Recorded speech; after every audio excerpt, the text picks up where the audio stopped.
Get up earlier for no reason. And what I mean by that is not necessarily no reason, but that you don't have to get up earlier to do something specific or because you have an event. But you may want to consider getting up earlier just because it's beneficial for your mental health and well-being. So you want to get up kind of for its own sake. And in this video, we'll explore just that. Why getting up earlier matters. We'll examine some of the scientific literature, and ultimately we'll answer the question, what is the best wake-up time? So let's get into it. Well, so what is it? What is the best wake-up time? Well, this is somewhat of a trick question because the best wake-up time is not a specific time. The best wake-up time is earlier and the same time. I'll say that again. The best time to wake up is earlier and at the same time. What do I mean by that? Well, let's talk about the first part, earlier. So there's a study from the Broad Institute of MIT and Harvard, as well as the University of Colorado Boulder. They looked at 840,000 people, and they found that sleep schedule significantly influences your risk of depression. And waking up just 1 hour earlier, regardless of your usual sleep time, seemed to reduce the risk of depression by about 23%. Now, here's an interesting thing in this study, is it's important to say that this was about shifting your sleep schedule or your sleep time earlier. So it's not to say that normally people were sleeping 8 hours and they went to bed at the same time and got up an hour earlier. Rather, it seems to indicate that they kind of shifted their whole window of when they sleep. You think about an early bird, then maybe someone who's kind of normal, and then a night owl. It would be sort of on that spectrum, moving your entire sleep-wake cycle forward just a little bit. And so that's important too, because there's a ton of research that sort of is kind of a consensus at this point that we need 7 to 9 hours as adults, often more than that for children and adolescents, to function properly. So that is a priority, right? If moving your sleep schedule up means that you're just going to cut out additional hours of sleep, it's unlikely to be beneficial. But at least according to this study, if you can shift this entire block of sleep forward, earlier, no matter what your standard schedule is, it will likely have some benefits to your mental health and overall functioning. And there was another study related to this led by one of the lead researchers. Her name is Celine Vetter. And this one looked at 32,000 nurses.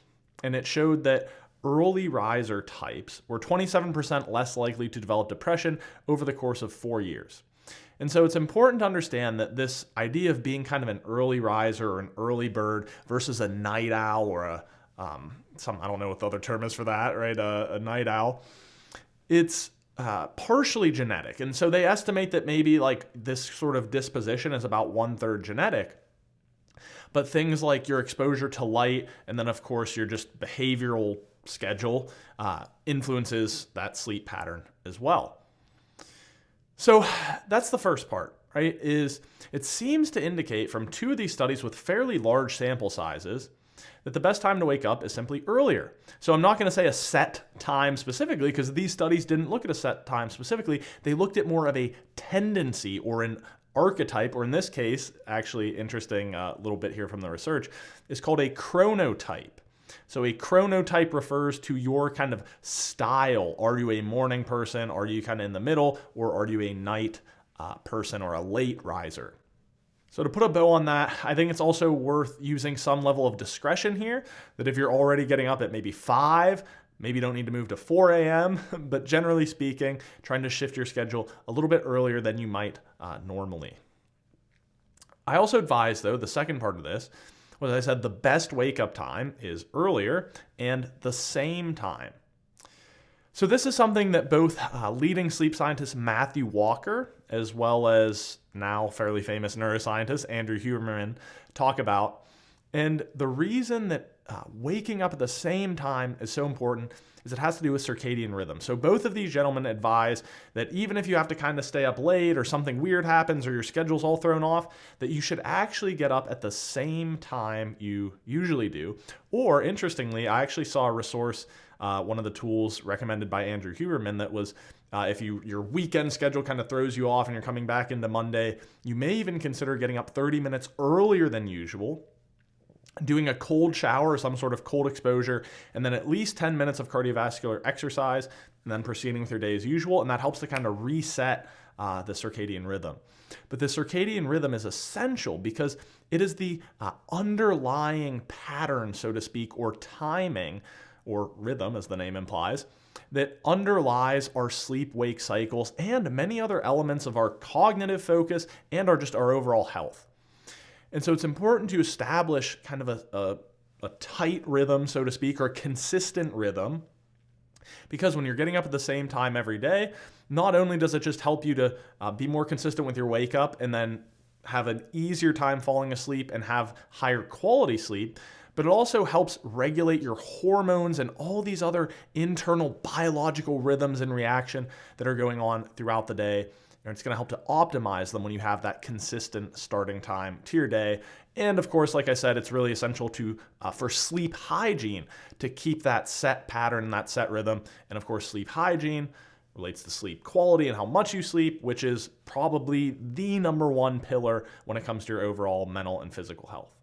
So to summarize, I tried to set out to answer this question, right? What is the best wake-up time? Now, I tried to draw on some of the scientific literature to give an answer here. And maybe you're a little annoyed with me that I didn't say it's 6:15 a.m. But what we seem to see is that the best wake-up time is quite simply earlier and the same time. So ideally, you'll get up, whatever your sleep schedule is, you'll shift it forward slightly, which according to some of these studies, seems to indicate that it supports mental health and well-being. And you'll aim to get up at the same time each day, including weekends, to help establish that optimal circadian rhythm. So I hope this is helpful. If you want more tools like this, you can check out two of my resources below. One of them is this knowledge base where I put all these sorts of references and insights from happiness, and they all link together into kind of a happiness Wikipedia.